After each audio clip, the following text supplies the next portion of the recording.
Meaning of Emmeline Pankhurst. Emmeline Pankhurst. Emmeline Pankhurst. Emmeline Pankhurst. Emmeline Pankhurst.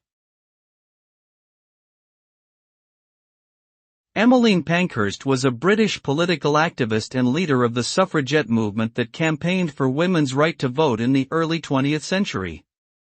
She founded the Women's Social and Political Union, WSPU, in 1903, which gained notoriety for its militant tactics including arson and hunger strikes.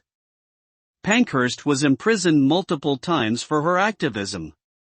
Her tireless efforts helped secure voting rights for women in Britain in 1918, although full suffrage was not achieved until 1928. Pankhurst remains an important symbol of feminist activism and political courage.